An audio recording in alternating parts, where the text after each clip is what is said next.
né, daqui para mais alguns fins de semana, continuar aquela série sobre a história da igreja. Então, são 5 aulas, mais ou menos. A gente viu uma aqui, a gente vai fazer uma recapitulação rápida, né, que foi do ano 0 até o ano 500, né, que foi aquele período que a gente chama dos pais da igreja, patrística. Hoje a gente vai ver um período que vai do ano 500 até mais ou menos o ano 1200, 1300, antes daqueles homens que a gente chama de pré-reformadores, os que vieram ali um pouquinho antes de Lutero, de Calvino. Então, eu estava pensando num versículo para a gente poder ler, para começar, e eu tinha pensado antes do Danilo naquele versículo que ele abriu, que fala que as pessoas que viviam em trevas, né, ali daquelas tribos, e queridos, esse tempo aqui que a gente vai ver hoje, de 500 a 1300, a gente pode fazer aqui uma comparação, foi um período que a igreja viveu em trevas. Então, antes disso, houve luz com os pais da igreja, depois disso, houve também a reforma protestante. Agora, esse período que a gente vai ver hoje, vocês vão ver que há intrigas políticas, a fé, na verdade, ela está muito mais envolvida com interesses financeiros, poderes, brigas de reis, com papas. É algo que envergonha o nome de Deus. Abre comigo lá em 2 Tessalonicenses, capítulo 2, que é um versículo bem oportuno a respeito desse período. Segunda Epístola de Paulo aos Tessalonicenses, capítulo 2. Vai passando aí Gálatas, Efésios, Colossenses. 2 Tessalonicenses 2.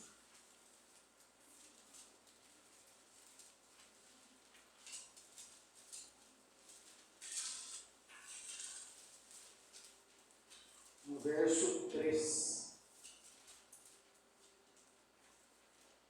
Diz assim: ninguém de nenhum modo vos engane, porque isto não acontecerá, a volta de Jesus, sem que primeiro venha a apostasia, e seja revelado o homem da iniquidade, o filho da perdição, o qual se opõe e se levanta contra tudo que se chama Deus, ou é objeto de culto, a ponto de assentar-se no santuário de Deus, orientando-se como se fosse o próprio Deus. Não vos recordais de que ainda convosco eu costumava dizer-vos essas coisas, e agora sabeis o que o detém para que ele seja revelado somente em ocasião própria.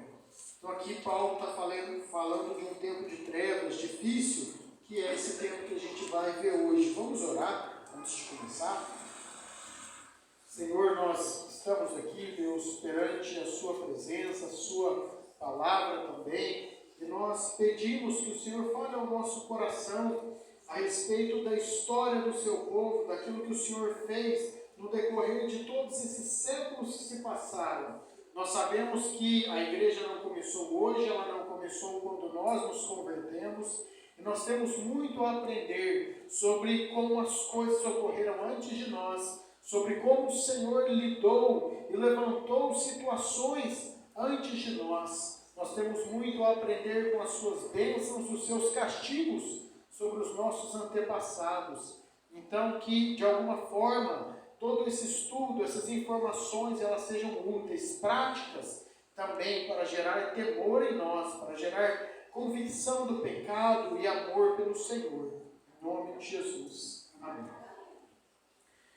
Vamos então, nós vimos aqui nas aulas passadas, na última aula, na verdade, a respeito da patrística, né? Então nós falamos das perseguições, né? Dissemos que foram 10 perseguições ao todo que os pais da igreja ali naquele período sofreram pelos romanos, né? E os cristãos eram acusados de todo tipo de coisa sem sentido. Diziam que eles eram canibais, porque eles comiam a carne do Senhor e bebiam o seu sangue, né? A Santa Ceia. Então eles eram acusados disso. De incesto, porque as pessoas se chamavam de irmãos na igreja.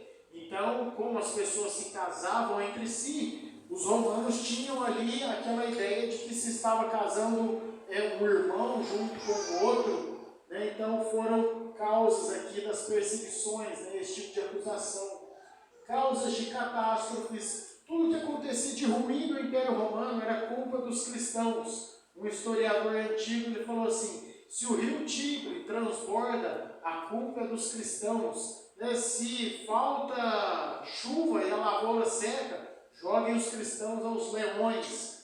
Quando Roma pegou fogo com Nero, ele colocou a culpa nos cristãos. Então, eles eram constantemente, eles diziam que os cristãos estão acendendo a ira dos deuses romanos, porque não estão adorando a eles. Então, as perseguições provocaram purificação da igreja. Só era realmente cristão aqui, realmente aqueles que amavam a Deus e queriam servir o Senhor, porque ninguém queria arriscar o pescoço a custo, né, da fé, se realmente não cresce nisso. Houve um crescimento da igreja. O pai da igreja, Tertuliano, dizia que o sangue dos mártires é a semente da igreja. E quando você mata um, surgem outros 10 no lugar. Mas ao mesmo tempo, em alguns locais, houve também a extinção da igreja, como no norte da África, por exemplo, a perseguição foi tão ferrenha que a igreja chegou a ser extinta. Falamos de testemunhos, Perpétua e Felicidade, aquelas duas mulheres que foram pisoteadas por um touro. Sobre os mártires também de Sebastião, aqueles soldados colocados na água fria, gelada, e eles tinham a oportunidade depois de se sentarem ao fogo se não negassem o Senhor. Então vocês vão lembrar que eles cantavam ali 40 bons soldados, 40 mártires de Cristo.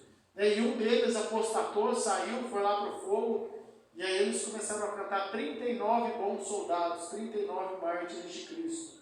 E um soldado romano ficou tão impactado que ele tirou a roupa dele e entrou junto com os outros na água gelada. Então, uma conversão desse ponto. Gnosticismo, uma seita que o apóstolo João, Paulo combateram. Falamos dos monges do deserto, um momento em que, quando o cristianismo foi legalizado no Império Romano, algumas pessoas achavam que a vida estava muito fácil, sem perseguição, e decidiram ir viver no deserto, em covas, em catacumbas, esse tipo de coisa. Formação da Bíblia também. A Bíblia foi formada nesse período, os livros. Terminamos falando lá de Agostinho de Hipona, talvez um dos maiores teólogos que nós tivemos no cristianismo, um homem muito importante, e é com ele que a gente começa essa aula de hoje. Agostinho, ele morre doente na sua cama, já bem velho, e ele estava muito angustiado ali naquele momento, porque Roma era aqui a sede da igreja, e ela estava sendo atacada por aquelas pessoas que a gente chama de bárbaros. Vocês já devem ter visto filmes a respeito dos celtas, dos vikings, francos, né? Vários desses povos, nessa época da Idade Média, eles começaram a atacar aqui, nessa época, Roma, esses povos bárbaros, e então Agostinho ele morre na noite, em que praticamente eles vão entrar ali em Roma e fazer um saque, queimar vários locais. Então, só para dar uma introdução aqui histórica para vocês, para a gente entender a respeito do Império Romano. Nesse mapa aqui, dá para vocês verem essa linha aqui no meio. Depois da morte de Teodósio, esse imperador foi o que legalizou o cristianismo, né, que tornou ele oficial, a religião oficial do Império Romano. Depois dele, é dividido aqui o Império no meio. Nós temos aqui o Império Romano do Ocidente, desse lado, e o Império Romano do Oriente, aqui. Como capital do Ocidente, nós temos Roma. E do Oriente, Constantinopla, que é Bizâncio, aqui depois mudou de nome. Então, nós temos agora um império aqui dividido, né, politicamente dividido, geograficamente. Então, esse é outro mapa, é outra visão, ele foi dividido bem aqui, nessa linha. Então, nós temos Roma aqui, Constantinopla aqui, duas capitais. E o que acontece, esse já é um mapa um pouco para frente aqui, que nós temos, é que a área do Império Romano do Ocidente, ela é invadida pelos bárbaros. Olha esses nomes aqui: visigodos, ostrogodos, lombardos, saxões. todos esses povos aqui, bretões, eles vêm e invadem o Império Romano do Ocidente, onde estava a igreja, onde estava o Papa. O Império Romano do Oriente, ele ainda permanece, né, não é invadido nesse momento, ele vai cair só lá por volta do ano 1453, que os turcos os conquistam. Isso aqui acontece em 476. Isso é importante para a gente entender que a Igreja Católica aqui, ela foi dividida também. Nós tínhamos aqui Roma, que se tornou um polo da igreja, como já era antes, e nós vamos ter lá no Oriente, Constantinopla, um outro polo da igreja. Então você tem um imperador do lado de cá e um imperador do lado de lá. Então nós temos aqui um conflito, muitas vezes, entre igrejas. Então a Igreja Católica aqui, praticamente, ela se dividiu. Quem são os papas de destaque aqui nessa época? No século V, esse Papa Leão o Grande. E esse homem aqui, ele era muito esperto. A gente precisa lembrar que estava nessa época aqui, justamente, de briga de uma igreja com a outra, do Oriente com o Ocidente. E ele começa com essa doutrina da sucessão apostólica. E o que ele diz a respeito disso? Vamos abrir a Bíblia lá em Mateus 16. Mateus capítulo 16.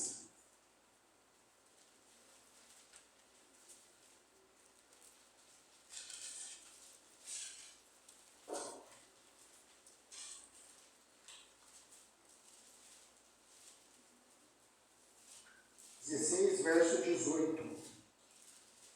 Aqui Jesus, ele está falando com Pedro. Diz assim: também eu te digo que tu és Pedro, e sobre esta pedra edificarei a minha igreja, e as portas do inferno não prevalecerão contra ela. Dar-te-ei chaves do reino dos céus. O que ligares na terra terá sido ligado nos céus, e o que desligares na terra terá sido desligado nos céus. Então, só até aí. Então, aqui Jesus está falando com Pedro, e os católicos, começando aqui com esse Papa, ele dizia o seguinte: essa aqui é a doutrina da sucessão apostólica. Jesus aqui ele está dando autoridade para Pedro como chefe principal da igreja cristã. E aconteceu que Pedro morreu, e então ele passou as chaves que ele tinha ali como líder da igreja para a pessoa depois dele, e isso foi sendo passado até chegar nos papas. Então, sempre que um papa morre e um novo se levanta, é passada para ele aqui também a autoridade de Pedro. Então, a gente tinha lá o Papa Ratzinger, agora o Bento XVI, tivemos João Paulo II. Todos esses são sucessores diretos do apóstolo Pedro, segundo os católicos, porque eles estão recebendo essas chaves. Então, tudo que eles falam e tudo que eles dizem é a vontade de Deus aqui nessa terra. O Papa não pode errar. Eles dizem que tudo que o Papa fala ex cátedra do seu púlpito é algo infalível. Então, irmãos, esse homem, ele levanta, começa com o Papa Leão Grande aqui, essa doutrina, e justamente para começar a tomar mais o controle da igreja para o Ocidente. Só que essa interpretação não é isso que o versículo quer dizer. Aqui é um jogo de palavras do grego. Jesus, quando ele está falando com Pedro, ele fala: tu és Petros, pequenas pedrinhas, fragmentos de pedra, mas sobre esta pedra, essa rocha sólida que você vê, o próprio Cristo, eu edificarei a minha igreja. Então a igreja não está edificada sobre Pedro, mas sobre o próprio Cristo. Então, os católicos aqui, na verdade, foi uma conveniência. E ainda que Jesus quisesse ali realmente dar um voto de confiança para Pedro, vamos supor que a interpretação realmente nos levasse a entender que Pedro era o chefe da igreja de Roma. Como que de Pedro foi passando para os papas? Pedro, na verdade, ele nem tinha contato historicamente, pelo que a gente sabe, com a igreja de Roma. Paulo ainda escreveu uma carta para os romanos. Então, era muito mais fácil ser Paulo do que ser Pedro. Então, nós vemos aqui que, realmente, Pedro ele não tinha nem a proeminência entre os apóstolos. Ele foi substituído por Tiago, irmão de Jesus, da liderança em Jerusalém. Então, não há base para esse tipo de interpretação que os católicos fazem aqui. Outro papa aqui nesse período, Gregório o Grande, um século depois, a gente vê como que as heresias elas vão surgindo aos poucos. E ele trouxe aqui a doutrina do purgatório, né, texto bíblico. Esse não tem como abrir porque não existe. Né? Ele tirou realmente bem das ideias ali da época. Então não existe um texto bíblico que a Igreja Católica se ampara para falar a respeito do purgatório. Na verdade, Agostinho, ele chegou a cogitar o seguinte: olha, as pessoas para entrarem no céu, elas devem ser perfeitas. Se muitos morrem como pecadores, de alguma forma, talvez elas paguem o pecado daqui até no céu, né? E uma suposição que ele deixou, o próximo Papa aqui que veio, ele colocou como certo. Então, para vocês entenderem, o que a Igreja Católica afirma desde esse período, aqui com respeito ao purgatório? Existem as pessoas que elas são as penitentes, as pessoas que não cometem graves pecados contra Deus, que os católicos chamam de pecados veniais somente. Essas pessoas que não cometem pecados tão graves e são perdoadas, que as suas boas obras excedem muito, então essas pessoas vão direto para o céu e elas são canonizadas, que são os santos que nós temos. Sempre a Igreja Católica está canonizando alguém. E aquelas pessoas que são muito ruins, essas vão direto para o inferno. Mas a maioria dos habitantes do mundo está nesse meio de campo. Não são nem tão ruins, nem tão boas. Então, elas devem pagar pelos seus pecados um tempo no purgatório. E durante isso, são vários anos que as pessoas devem ficar ali pagando os seus pecados. E então, nós que estamos vivos, você pode ir lá e fazer uma doação na igreja, dar uma esmola para alguém, fazer algo para diminuir o tempo dessa pessoa no purgatório. Então, se ela deveria passar ali 20 mil anos, de repente você fez algo que reduziu em 500 anos. Às vezes o Papa visitava alguma aldeia e falava: olha, aqui nós temos uma indulgência especial. E todas as pessoas que comprarem essa indulgência terão ali dos seus parentes 300 anos a menos no purgatório. Então, era bem assim que as coisas funcionavam. E o que a Igreja Católica dizia? Todos esses santos, né, que morreram, vamos supor que Danilo morreu ali, e as boas obras dele assim estourou, ficou lá em cima, no azul a conta, né? E a Fernanda está no cheque especial ali, celestial. Então ela está devendo muito. As boas obras do Danilo, a igreja tem o poder sobre essas boas obras. E ela pode pegar e dar para qualquer pessoa que ela quiser. Então ela pode pegar um pouquinho do Danilo e aplicar para a Fernanda. E isso vai melhorar a condição dela. Essa foi uma briga de Lutero. Em uma das teses dele, ele falou o seguinte: se o Papa pode, né, aplicar as boas obras e reduzir o tempo das pessoas no purgatório, por que ele não faz por amor ao invés de por dinheiro? Né? Então, tem que isso que o homem pôs fogo no mundo. Mas é bem isso. Então, eles diziam que a igreja tem um tesouro de méritos excedentes, né? E os méritos da Virgem Maria, por exemplo, eles são grandíssimos e eles podem aplicar isso a outras pessoas. Então isso começou nessa época aqui. O purgatório aqui foi uma doutrina que depois abriu espaço para a venda de indulgências e todo aquele terror que a gente sabe que havia na Idade Média sobre isso. Vamos passar? O primeiro grande cisma, né? Agora a gente vai falar dessa briga da igreja do Ocidente com a igreja do Oriente, né? E a gente tem aqui o conflito de primazia que é chamado. Então, qual das igrejas é mais importante? Né? Havia essa briga ali. É a igreja do Oriente, do Ocidente, onde está Roma, e o Papa de Roma dizia que a igreja dele é a mais importante. Porque afinal, apesar de eles terem sido conquistados, mas o Papa está ali.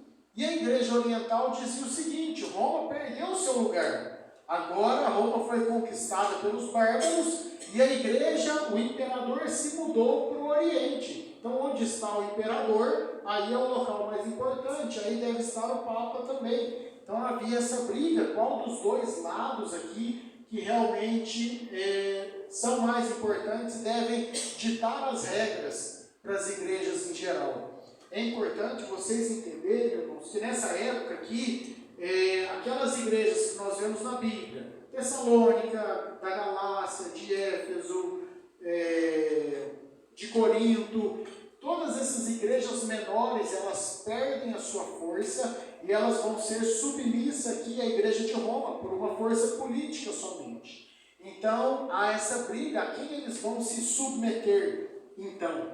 E o grande problema aqui que aconteceu, a gota d'água, a gente pôs ali, foi essa controvérsia filioque. Filioque é uma palavra em latim que significa do filho.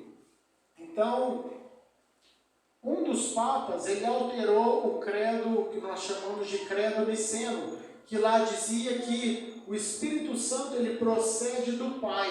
Então, o Pai nos enviou o Espírito Santo. O Papa foi e fez uma alteração ali e colocou que o Espírito Santo procede do Pai e do Filho. Algo relativamente simples, né? Só que isso causou ali um grande mal-estar, porque a igreja no Oriente diz o seguinte: quem que é o Papa para alterar alguma coisa sem consultar a gente? Onde ele acha que ele tem esse poder de fazer algo sem nos consultar, sem saber a nossa opinião? Então essa foi realmente ali a gota d'água que gerou um mal-estar muito grande, até que, passando o tempo aí para ficar mais complicada a questão, em 1054 tem um caso de excomunhão recíproca. O Papa Leão, que estava lá em Roma, no Ocidente, ele quer tentar dar uma ajeitada na situação, resolver as pessoas ficarem melhores, tentar unificar a igreja, e ele manda um cardeal dele, chamado cardeal Humberto. Ele manda esse cardeal para falar com o patriarca de Constantinopla. O patriarca seria o Papa de Constantinopla, do Oriente. E a missão dele era chegar ali e pacificar as coisas, e chegar a um acordo em comum.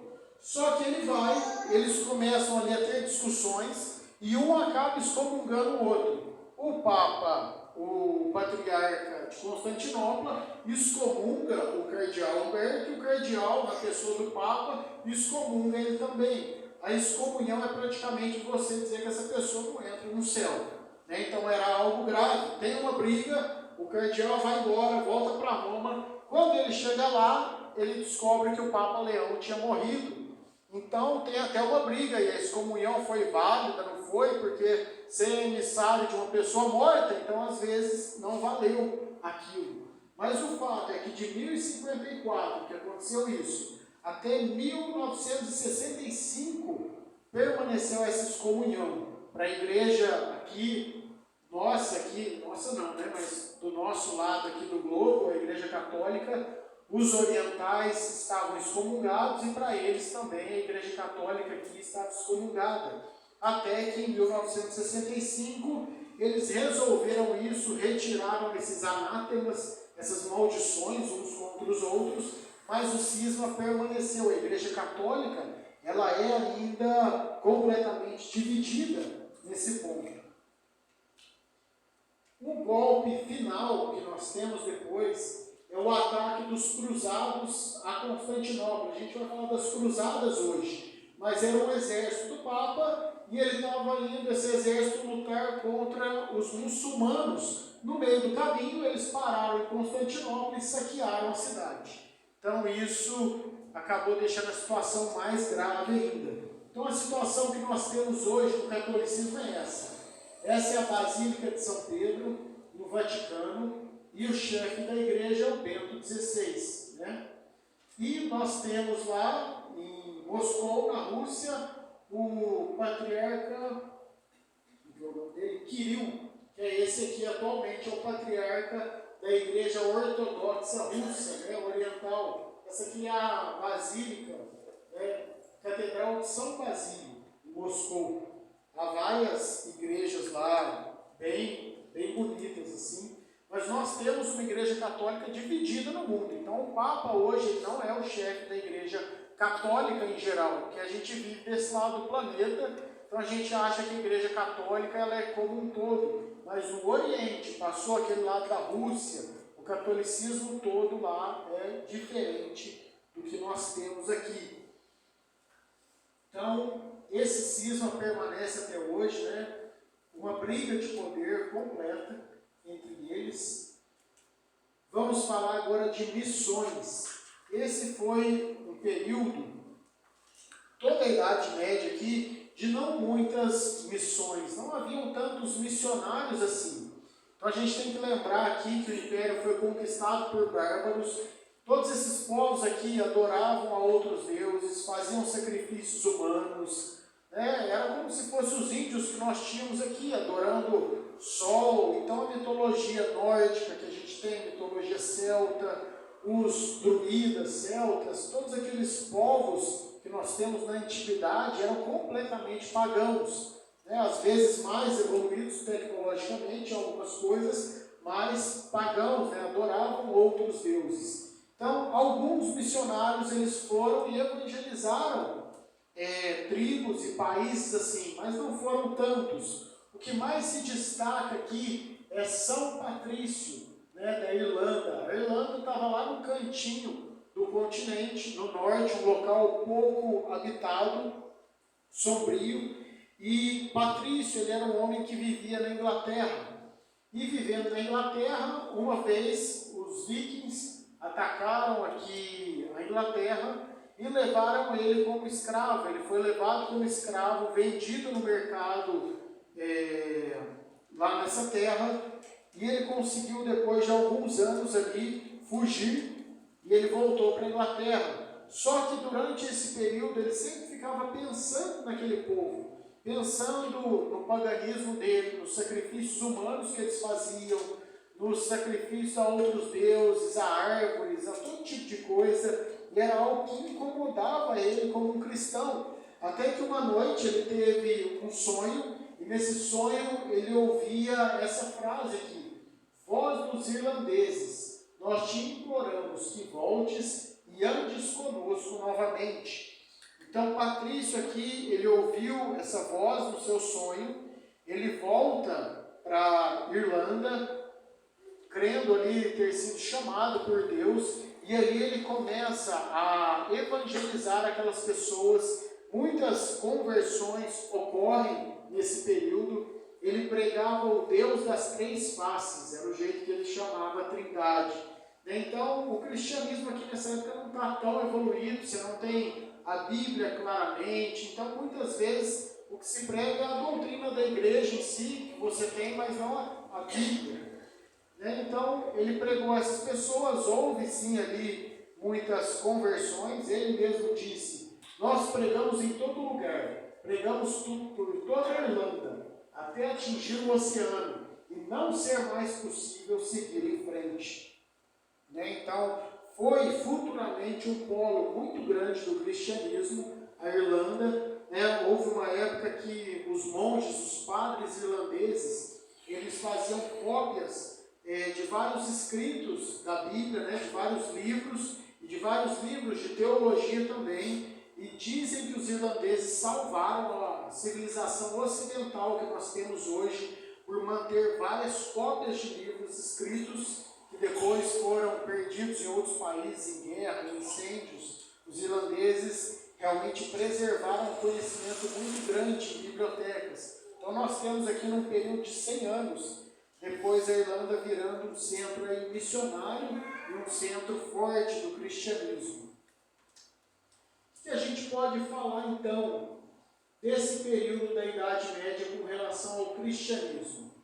Nós temos aqui algumas conversões forçadas. É um momento de que as pessoas elas se batizavam, mas não sabiam direito para que eram batizadas. Então, se você vive ali num local e o seu rei local ele se torna cristão, automaticamente todos devem se tornar cristãos também. Então, tem até um fato interessante: o rei da Noruega na época, ele havia se tornado cristão e ele mandou uma carta para um príncipe que governava uma ilha dele.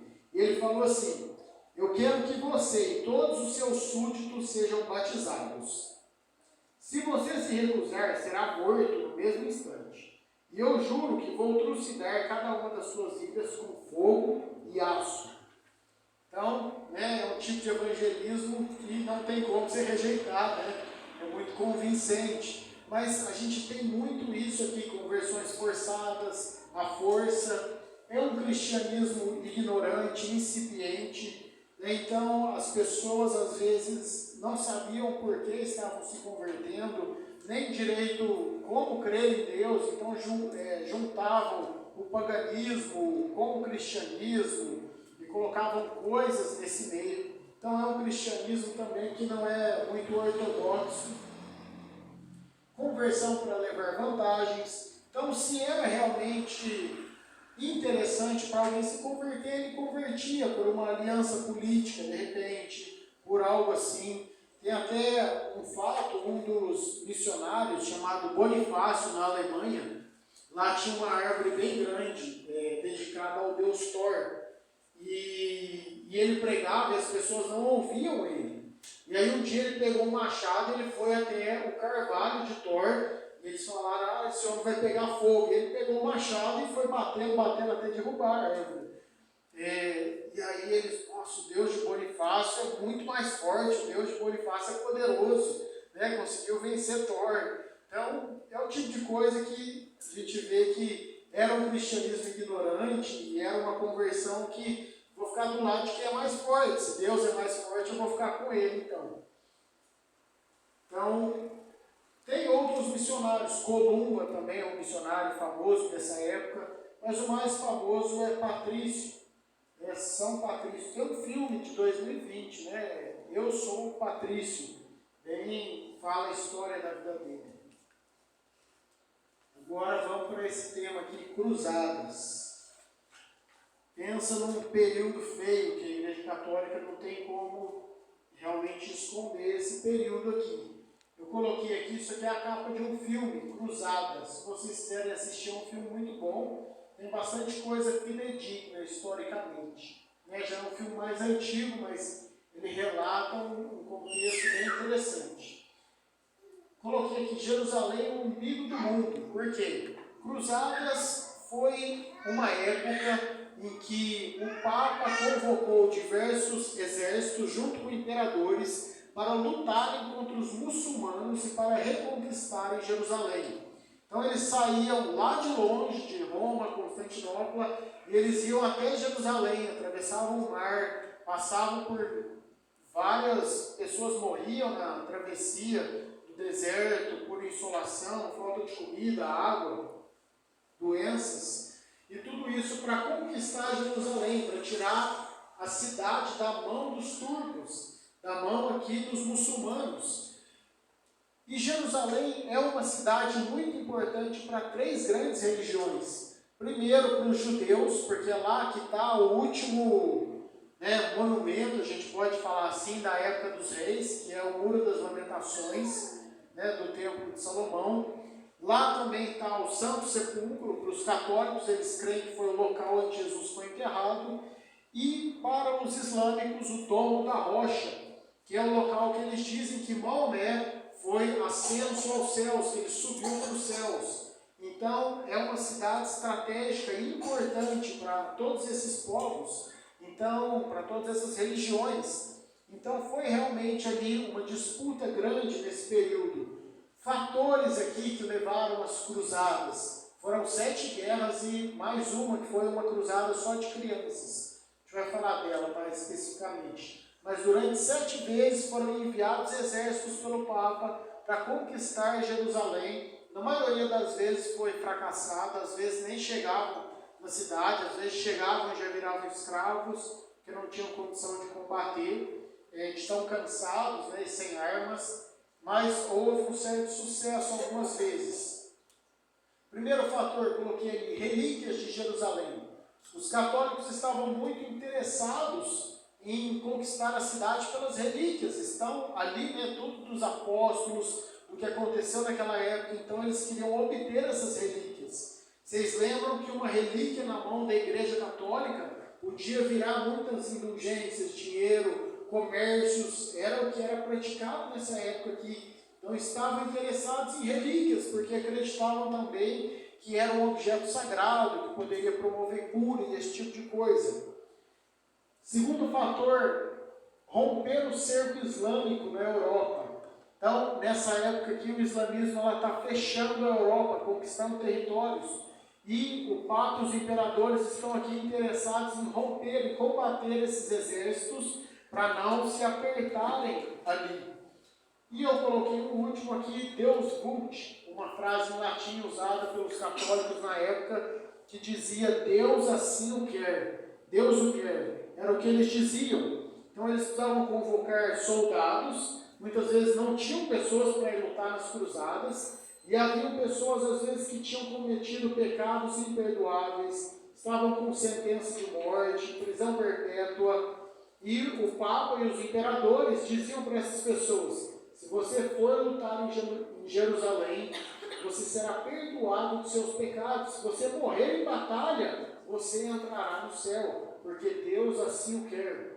Então foi um grito de guerra ali da Igreja Católica nesse momento, e eles absolviam pecados, prometiam diversas coisas para conseguir arrebanhar as pessoas. Uma frase da época aqui, de um Papa, Urbano II, fala assim, eu o digo aos presentes, e ordeno que seja dito aos ausentes. Cristo está mandando, todos que forem, e lá perderem a vida, seja no caminho por terra ou no mar, ou na luta contra os pagãos, terão perdão imediato dos seus pecados. Isso eu concedo a todos que marcharem, em virtude do grande dom que Deus me tem dado.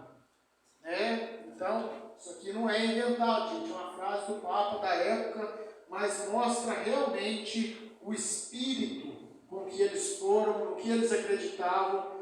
E aí você junta isso a pessoas que não têm acesso à Bíblia.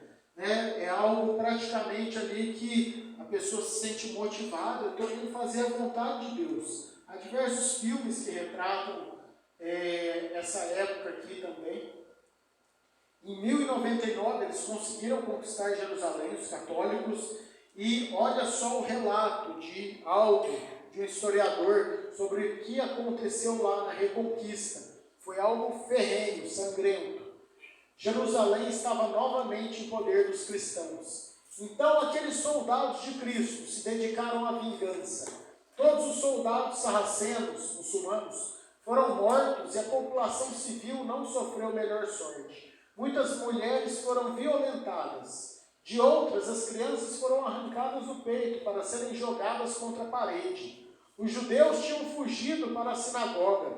Os cruzados atearam fogo ao prédio e mataram todos. Uma testemunha ocular conta que a matança foi tal que no pórtico de Salomão o sangue chegava até os joelhos dos cavalos. Quando o massacre afinal acabou e foi decidido enterrar os cadáveres, os sobreviventes eram tão poucos que foi necessário pagar aos cristãos mais pobres para que se ocupassem da árdua tarefa, da tétrica tarefa. Então nós vemos aqui que foi algo sangrento, foi algo, uma conquista que realmente eles foram imperdoáveis aqui, mataram sem dó nem piedade, judeus, muçulmanos, crianças, violentaram mulheres, fizeram realmente o que ele fala aqui, foi algo de vingança que eles praticaram aqui nessa época. E nós tivemos esse fator aqui, Cruzada das Crianças, em 1212, algo realmente bem feio aqui, cerca de 30 mil crianças, elas ouviram aí também os clamores que se diziam, e elas foram nessa esperança de lutarem lá. Crianças, 8, 9, 12, 15 anos, não mais que isso, foram desarmadas, e quando chegaram diante do mar ali, elas ficaram com a expectativa que o mar ia se abrir, 30 mil crianças na frente do mar, esperando ali que o mar fosse se abrir, como aconteceu com os judeus, com Moisés. Eles ficaram esperando e nada aconteceu, e as coisas não iam para frente, muitos voltaram para trás, morreram nessa volta, outros ficaram firmes, até que apareceram 7 navios ali, navios muçulmanos, raptaram ali todas essas crianças e levaram elas como escravas, né, para o país deles. Então foi algo terrível aqui que nós vemos como resultado. Resultado das cruzadas. Os católicos perderam tudo que tinham conquistado. O cristão, o líder muçulmano Saladin, ele lutou depois contra os cristãos, retomou Jerusalém. Então eles perderam tudo. Surgimento de ordens militares e religiosas. Isso é interessante. Nessa época aqui começaram a surgir ordens militares. Até então os católicos eles tinham lá os franciscanos, que eram da voto de pobreza, os dominicanos, que eram mais intelectuais, os agostinianos, tinham lá as ordens de mulheres também, carmelitas, tudo isso. A partir dessa época aqui começam a surgir ordens, não só religiosas, mas militares também. Nós temos aqui os cavaleiros templários, cavaleiros teutônicos, cavaleiros de São João. Então a igreja começa a expandir também isso. Uma ideia que agora nós temos ordens militares também, pessoas que vão pegar na espada. O resultado aqui, uma profunda amargura e ressentimento dos judeus e muçulmanos. Então até hoje, judeus e muçulmanos não gostam dos cristãos, principalmente muçulmanos, por esse tipo de episódio aqui. Teve algo interessante, o Billy Graham, evangelista famoso, já falecido, ele fazia as cruzadas evangelísticas. E uma vez ele falou que ia fazer uma cruzada dessa lá no Oriente, e o povo ficou aterrorizado em ouvir esse termo cruzada, que um cristão ia fazer uma cruzada lá. Então é algo que está entranhado naquele povo, gente. Quando eles veem esse histórico, como os cristãos agem. Então quando os Estados Unidos entram lá para capturar o Osama Bin Laden, Saddam Hussein, quando os Estados Unidos vai para esse tipo de local, ou qualquer um do Ocidente, eles não veem como o país Estados Unidos, eles veem como os cristãos. Então, na verdade, todo ocidental que vai fazer algo lá, eles enxergam como os cristãos. Então, quem solta bomba lá são os cristãos, quem leva exército para lá são os cristãos. Então, eles têm essa visão, por isso até um ódio tão grande contra o cristianismo. Então, a gente tem que entender que isso aqui se arrasta historicamente já durante um bom tempo.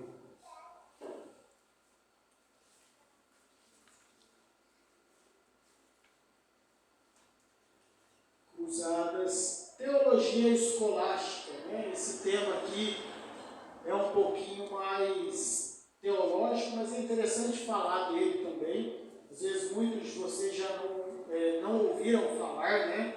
Dizem que na Idade Média, nessa época aqui, a teologia era algo muito especulativo, que não tinham coisas realmente importantes. Então é comum eles falarem que os teólogos discutiam quantos anjos podem dançar na ponta de uma agulha, por exemplo. É algo totalmente sem relevância, sem sentido. Outra questão que dizem que se fazia nessa época, nós temos lá o vinho da Santa Ceia, que para os católicos é o próprio sangue de Jesus.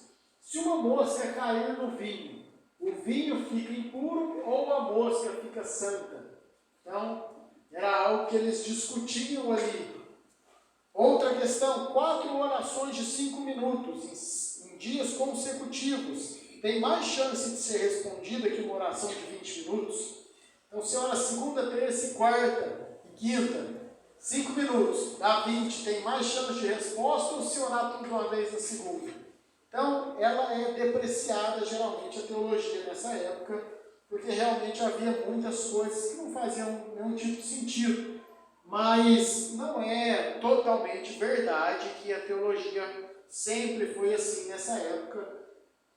Nós temos aqui, então, a teologia escolástica, que é um método de se fazer teologia, um método de se chegar à verdade através de perguntas, respostas. O maior influente dessa época aqui foi Tomás de Aquino, e Tomás de Aquino ele trouxe de volta para o cristianismo esse homem aqui. Aristóteles trouxe ele de verdade, porque Aristóteles era um filósofo grego que ele tinha uma capacidade muito grande de sistematizar as coisas. Então eu coloquei ali teologia bíblica, deveria ser bíblica versus teologia sistemática. Nós temos hoje no cristianismo, quando você vai ouvir uma pregação, você pode ouvir uma pregação a respeito de um texto e a gente vai discorrendo a respeito daquele texto. Então está ali, o Danilo abriu um texto aqui, Zebulon, Naftali, vivia em grandes trevas. Nós falamos das trevas que eles viviam, do pecado que você vivia antes de se converter, fazendo as aplicações. Então depois raiou uma grande luz. Então Jesus veio a eles, assim como veio a muitos de nós. Isso é um método de você estudar a Bíblia ali na sequência dela. Mas há um modo de você estudar sistematicamente. O que a Bíblia como um todo fala sobre conversão. E você vai pegar todos os textos bíblicos a respeito de conversão e unir ali. E aí surgem as teologias sistemáticas, livros dedicados. Como nós devemos falar sobre Jesus, sobre o Espírito Santo, sobre batismo, sobre ceia. Então você tem um agrupamento de temas em diversas porções da Escritura. Isso começou basicamente aqui mais forte nessa época da teologia escolástica e pela influência que Aristóteles teve. Havia nessa época que as disputas, disputatio em latim, que é o método como a teologia era feita. Para vocês entenderem então. Se a gente tem ali uma questão a respeito da Trindade, por exemplo, a gente vai discutir a Trindade. Se ela é verdadeira, se não é, se Deus é um ou é três. O Danilo ele não podia chegar lá na aula de teologia dele e falar: você crê na Trindade? Deixa eu ver como que eu coloco isso melhor. O que você acha da doutrina da Trindade? Se ele fizesse uma pergunta dessa, o professor ia dar um 0 para ele, mandar ele voltar para a escola, para o infantil, porque não se pode fazer uma pergunta aberta assim. Você tem que fazer, só é válida uma pergunta que pode ser respondida com sim ou com não. Então você perguntar: o que você acha do Espírito Santo? Isso não pode ser respondido com sim ou com não. Você tem que fazer uma pergunta específica. Então havia um método que era escrita nessa época, a teologia. Eu não achei nada, então eu criei, tirei uma foto mais ou menos aqui, mas para vocês conseguirem entender. Tudo começava com uma pergunta, a question: Deus é três? Então vamos supor que o Danilo pergunte ali: Deus é três? Existe realmente a Trindade? Os unicistas, os testemunhas de Jeová, por exemplo, dizem que não existe Trindade, que é só Deus, o Pai. Vamos supor que é um testemunha de Jeová defendendo isso. Então ele deveria responder primeiro que sim ou que não. Então Deus é três? E ele diria: não, Deus não é três. Então o próximo passo desse, ele pegaria todas as autoridades favoráveis, a ideia contrária dele, todas as pessoas que acreditavam na Trindade. E ele ia dizer o seguinte: Agostinho falava a favor da Trindade, Crisóstomo falava a favor da Trindade, nós temos esse texto bíblico que fala a favor dela. Pronto, ele colocou ali os adversários dele. Então ele ia para a parte sede contra isso. Então ele vai dizer as autoridades contrárias. Contra isso nós temos lá Pelágio, contra isso nós temos tal outro teólogo, nós temos tais e tais textos bíblicos que dizem que Deus é um só. Com base nisso ele vai fazer uma conclusão. Então com base nisso eu vou concluir uma conclusão pessoal dele de que Deus não é três com esse argumento. Então ele conclui. Aí não acabou. Depois disso ele vai fazer a refutação. Ele vai pegar cada um dos argumentos das pessoas que eram favoráveis à Trindade e rebater um por um, dizendo por que estava errado. Gente, não era fácil estudar teologia nessa época aqui, não. Não era só ver um vídeo no YouTube, não. Mas para vocês verem que havia ali um desejo de ser completo, de abordar todos os pontos da questão. O maior expoente disso aqui foi Tomás de Aquino, o principal teólogo escolástico, e ele tem a obra dele que chama A Suma Teológica, e ela é toda escrita assim: perguntas, pessoas contrárias, a favor, conclusão, e ele vai rebatendo as coisas. Ele é chamado pelos católicos de Doctor Angélicos, doutor angelical, né? De tão importante que é para eles, é o maior teólogo católico de todos os tempos. Quando ele era mais novo, ele foi apelidado de o boi mudo da Sicília. Então, ele era, Tomás de Aquino era grande, era bem gordo, e ele vivia nessa região da Sicília. Os padres iam ali andar pelo campo, então eles diziam que ele era como se fosse um boi, e ele conversava muito pouco, ele era bem introspectivo. Então deram esse apelido para ele, o boi mudo da Sicília. Nessa época aqui, irmãos, a respeito da teologia, nós temos um avanço com Tomás de Aquino. Essas pessoas têm coisas que nós podemos aproveitar hoje. Por exemplo, na doutrina da predestinação, ele falou praticamente idêntico a tudo que Calvino depois escreveu. Nessa parte, Tomás de Aquino expôs a Bíblia praticamente da mesma forma, mas também há muitas heresias aqui, É claro que é diferente, quando você lê Calvino, há um fogo ali, há uma aplicação, há algo que fala conosco. Nessa época aqui era algo frio. Eles costumam dizer que, na verdade, era como se fosse um médico analisando um cadáver. Era assim que eles viam a Bíblia. Então, a avaliação do escolasticismo, então. O bom desse movimento foi a centralidade que ele trouxe à teologia. A partir daqui, a teologia vai ser a rainha das ciências. Então, hoje, medicina é um curso importante, direito já foi mais, nem tanto, mas há cursos importantes. Naquela época era teologia. Então, você ser um teólogo era muito mais relevante, importante, tinha mais peso do que se você estudasse direito ou se você fizesse medicina. Era algo muito valorizado, a teologia. Então ela foi colocada aí como a rainha das ciências. Na universidade, ela era o centro da universidade, ali do departamento. Não existem muitos pregadores nessa época, esse é um ponto ruim. Então você não encontra pessoas fervorosas pregando praticamente, um ou outro, mas não há muito fervor, como você vai ver depois na Reforma Protestante ou um pouco antes dela.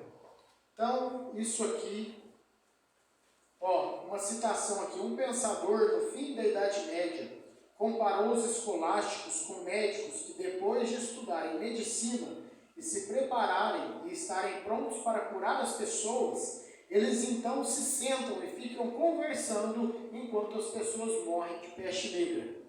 A peste negra invadiu a Europa nesse ponto, então era uma fé que não era prática, que não chegava às pessoas. É algo que a gente pode até ter bons livros dessa época aqui. Tem um livro que a gente vende lá na igreja, do Thomas A. de Kempis, A Imitação de Cristo. É um livro devocional muito bom dessa época aqui, mas é algo que geralmente não chega nas pessoas. Era mais um debate intelectual.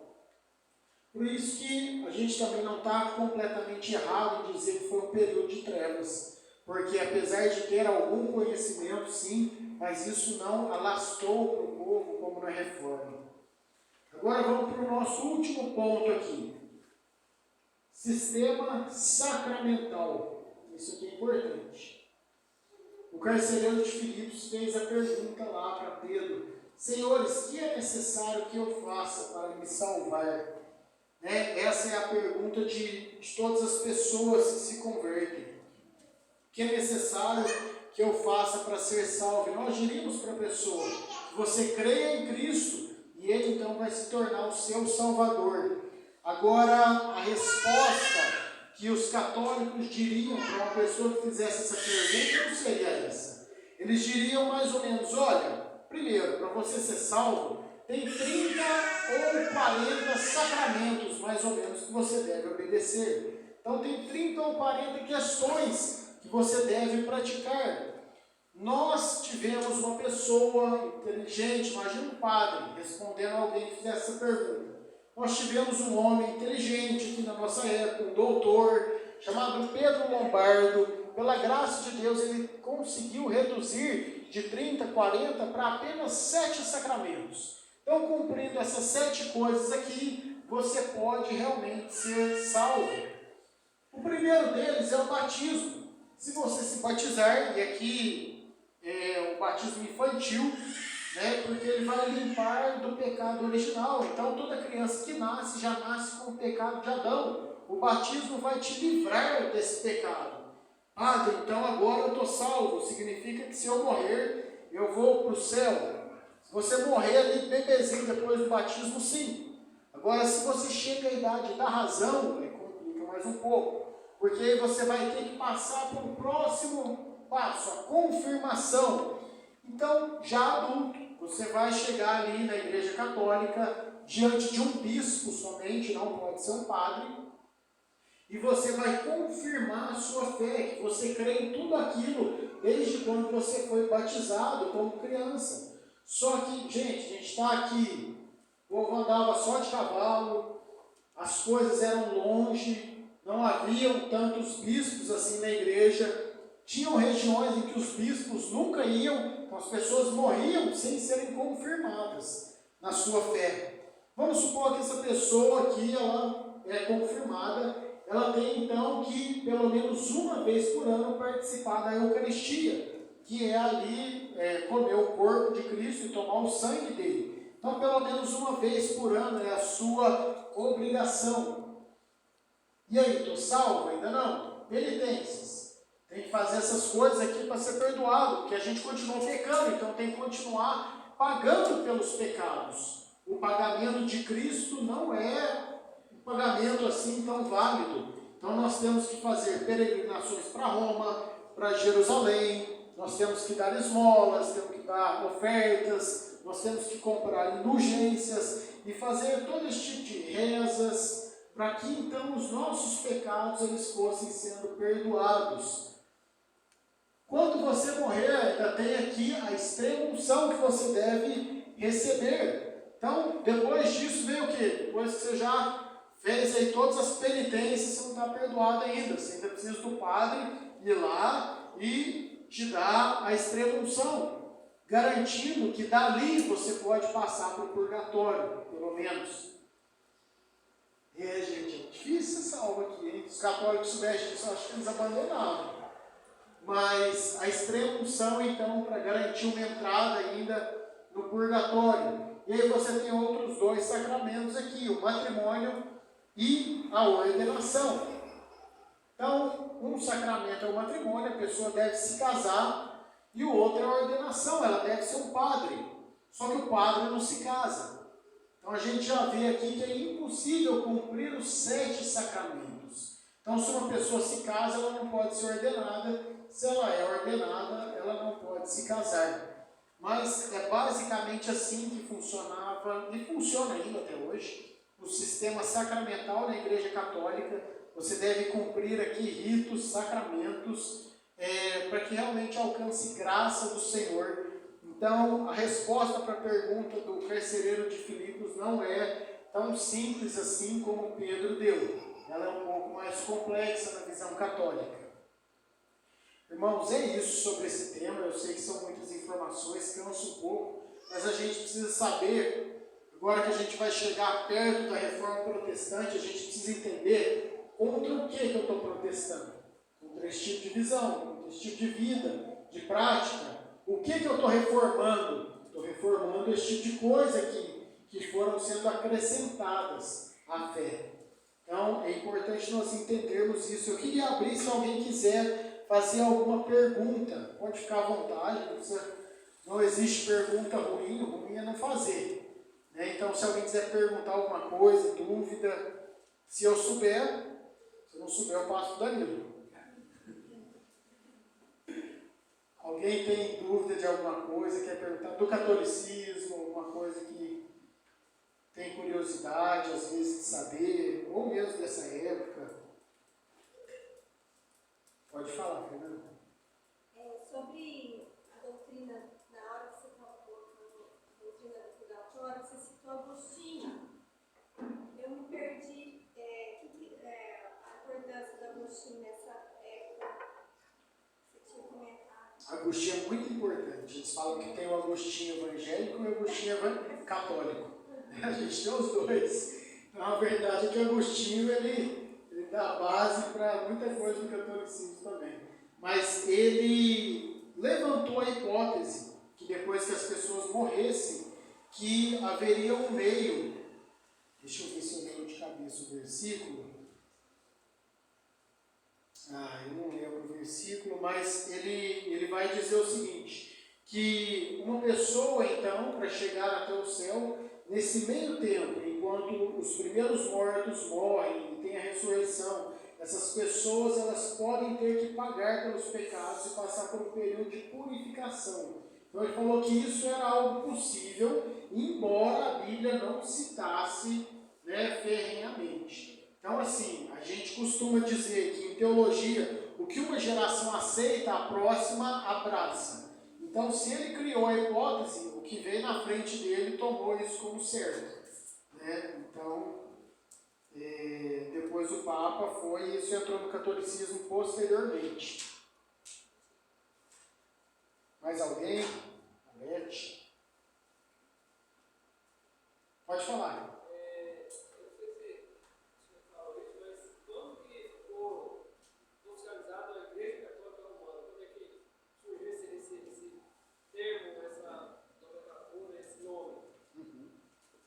Pergunta boa. É a Igreja Católica Apostólica Romana, né? Eles dizem que ela não é católica porque ela não é universal, na verdade, porque ela tem diversas divisões. Não é apostólica porque não tinha um apóstolo em Roma, e não é romana porque Roma foi destruída. Mas quando que a Igreja Católica realmente ela tomou a proeminência? Com Constantino, no ano de 300 e pouco, o cristianismo ele foi aceito como religião. Então acabaram aqui as perseguições, Constantino se converteu, a gente falou disso, é controverso, mas enfim, ele se dizia cristão, só que ainda havia o paganismo em Roma. O próximo imperador, Teodósio, tornou obrigatório todo cidadão romano ser cristão, então agora já não era aqui uma opção.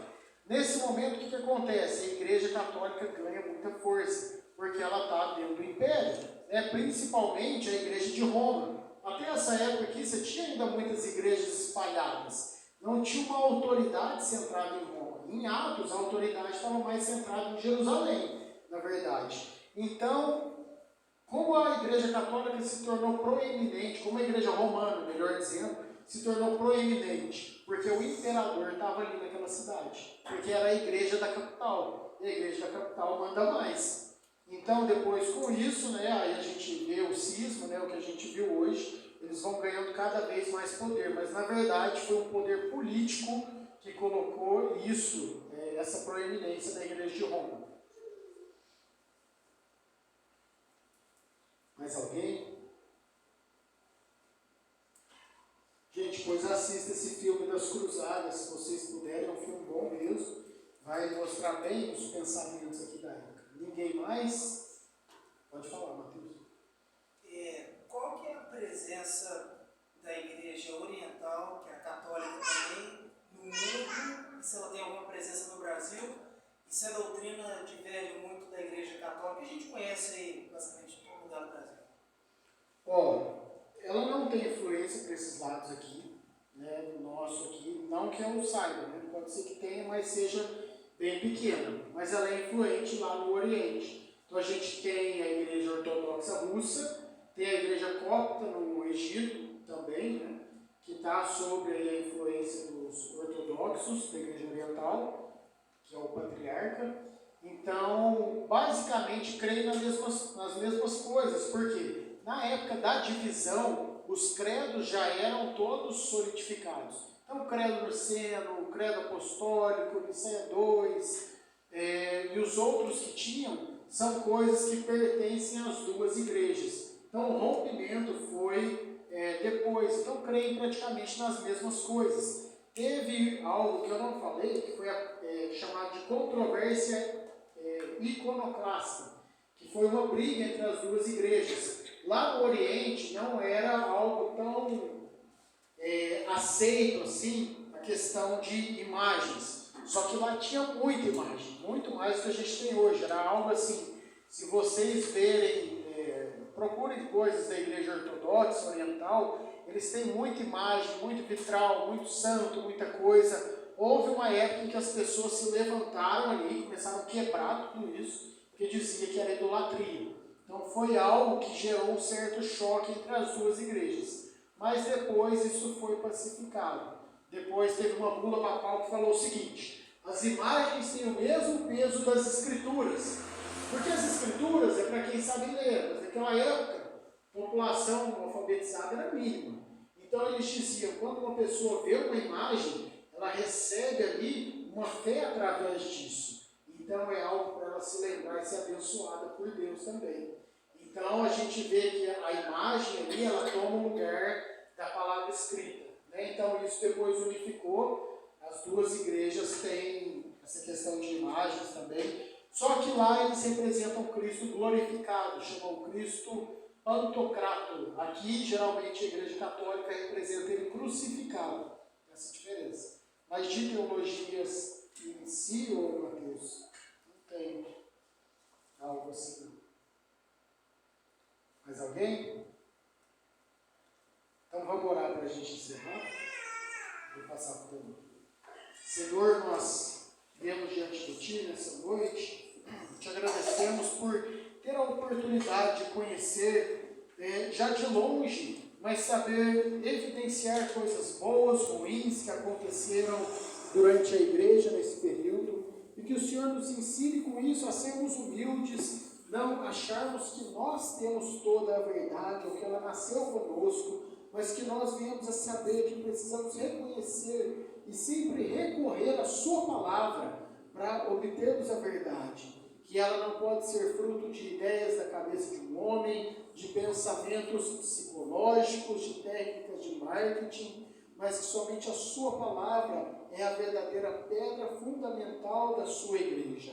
Que o Senhor nos dê isso e nos leve a cada vez mais a nos interessar, então, vendo que tantas pessoas se perderam por uma distância da palavra de Deus, que o Senhor nos leve a nos interessarmos e amarmos a Ele. Em nome de Jesus.